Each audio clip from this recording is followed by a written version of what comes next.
Assalamualaikum warahmatullahi wabarakatuh. Kami dari kelompok 3 akan mempresentasikan tugas mata kuliah Pendidikan Agama dan Budi Pekerti mengenai urgensi agama dalam kehidupan. Sebelumnya saya akan memperkenalkan diri saya beserta rekan-rekan saya. Perkenalkan, nama saya Siti Herawati dengan NPM 5120010 dari Prodi D4 Teknologi Laboratorium Medik. Dan di sini ada Neneng Nurhayati dengan NPM 5120009, ada Natasha Putri Lesmana dengan NPM 5120011 dan Pida Robiatul Adawiyah dengan NPM 5120012. Selanjutnya, saya akan membahas urgensi agama dari berbagai segi. Yang pertama ada urgensi agama dilihat dari segi filosofis. Agama adalah kepercayaan atau keyakinan yang harus dijadikan pedoman hidup agar kita dapat mengetahui tujuan hidup. Filosofinya itu seperti kita sedang bernafas tapi tidak melihat oksigen yang kita hirup, tapi kita bisa merasakannya. Begitupun dengan Tuhan yang tidak terlihat tapi ada bukti keberadaannya atau keagungannya. Selanjutnya, agama dalam pandangan sosiologis. Agama dalam pandangan sosiologis merupakan pandangan hidup yang harus diterapkan dalam kehidupan masyarakat. Keduanya mempunyai hubungan saling mempengaruhi dan saling bergantung antara satu bagian dengan bagian yang lainnya. Di samping itu, agama turut pula membentuk struktur sosial dalam masyarakat. 3. Urgensi agama dilihat dari segi hukum negara dan agama. Dilihat dari segi hukum, sudah pasti ada nilai-nilai agama yang telah diyakini bersama, dijadikan sistem kehidupan mereka dan mengatur yang kemudian dianggap sebagai hukum. Hukum agama ini datang ke Indonesia bersamaan dengan datangnya agama. Oleh karena itu, sebagai mayoritas beragama Islam, maka hukum Islam merupakan salah satu sistem yang berlaku di Indonesia. Walaupun memang diakui masih ada agama lain selain agama Islam yang dianutnya sebagian kecil masyarakat di Indonesia. Namun perlu juga dicatat bahwa hukum Islam ini mempunyai pengertian yang dinamis sebagai hukum yang mampu memberi jawaban terhadap perubahan sosial dan dapat ditransformasikan dengan perjalanan waktu dan tempat. Hukum Islam adalah salah satu norma agama dari sekian norma-norma agama yang ada di dunia. Harus diakui, para ulama cukup beragam dalam memberikan pengertian tentang hukum Islam. Hal itu bisa dimaklumi, sebab kata hukum Islam tidak ditemukan sama sekali di dalam Al-Quran dan literatur hukum dalam Islam. Yang ada dalam Al-Quran adalah kata syariat, fikih, hukum Allah dan yang seakar dengannya.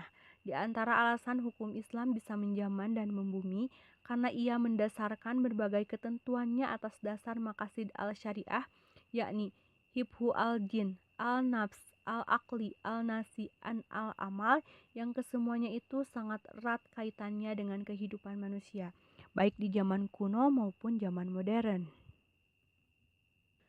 Ada beberapa karakteristik hukum Islam menurut Dr. Haji Fatur Rahman MA adalah sebagai berikut, yaitu 1. Sempurna, yakni syariat Islam diturunkannya dalam bentuk umum, sehingga hukumnya bersifat tetap, tidak berubah-ubah lantaran zaman dan waktu. 2. Elastis, yakni hukum Islam bersifat universal dan lentur mencakup segala bidang kehidupan. 3. Universal dan dinamis, yakni hukum Islam meliputi seluruh ulama. Dan yang terakhir sistematis, yakni hukum Islam mencerminkan sejumlah doktrin yang berkaitan secara logis. Pentingnya peran agama dalam kehidupan manusia. Yang pertama, agama menghidupkan nilai luhur moralitas, yaitu diturunkannya agama kepada manusia mempunyai agenda menghidupkan moralitas dalam rangka mengatur kehidupan manusia. Dalam proses kehidupan yang dijalani manusia, agama sangat mendukung untuk tindakan kebaikan. Artinya, agama tidak hanya memberikan nilai-nilai yang bersifat moralitas, namun juga menjadikannya sebagai pondasi keyakinan. Kedua, agama memberi kekuatan dalam menanggung penderitaan hidup, yaitu agama menghidupkan kekuatan dalam diri manusia untuk mampu menghadapi berbagai penderitaan hidup dan berperan sebagai benteng kokoh yang melindunginya dari serangan keputusasaan dan hilangnya harapan. Ketiga, agama menjadi pegangan dan pedoman hidup, yaitu manusia tidak dapat hidup tanpa adanya pegangan atau pedoman yang menjadi acuan dalam hidup. Karenanya, ia akan cenderung berusaha mengisi hidupnya dengan cara dan jenis pedoman hidup apapun, meski pedoman tersebut beserta nilai-nilai yang dikandungnya itu keliru dan menyesatkan. Yang terakhir, agama dapat mendorong kemajuan ilmu pengetahuan, yang artinya keyakinan agama mengajarkan kepada manusia bahwa pengetahuan itu tak terbatas. Prinsip-prinsip ajaran agama. Yang pertama ada prinsip tauhid atau monoteisme. Dalam Islam, semua manusia terlahir ke dunia ini dalam keadaan kebertauhidan atau fitrah. Kepercayaan kepada Tuhan karenanya merupakan hal yang alami, sehingga manusia disebut sebagai homo religius. Yang kedua ada prinsip peribadatan yang indah, dinamis, dan natural.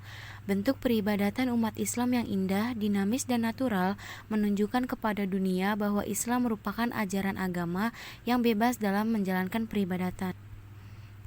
Yang ketiga ada prinsip muamalat. Prinsip tersebut menunjukkan keadilan yang seadil-adilnya dalam melakukan sesuatu yang berhubungan dengan orang lain. Artinya, prinsip muamalah bersifat perjanjian mufakat. Tidak ada belah pihak yang dirugikan, melainkan di antara keduanya memiliki kedudukan yang sama. Misalnya dalam akad jual beli, antara penjual dan pembeli memiliki kedudukan yang sama. Yang keempat ada prinsip penggunaan akal. Akal dalam pandangan Islam adalah hujah atau dengan kata lain merupakan anugerah Allah Subhanahu wa Ta'ala. Dengannya, manusia dibedakan dari makhluk lain. Akal juga merupakan alat yang digunakan untuk mencari serta menyampaikan kebenaran dan sekaligus sebagai pembukti, pembeda antara yang hak dan yang batil. Yang kelima, ada prinsip sistem nilai atau akhlakul karimah. Akhlak adalah tingkah laku manusia atau tepatnya nilai dari tingkah lakunya, yang bisa bernilai baik atau mulia atau sebaliknya bernilai buruk atau tercela.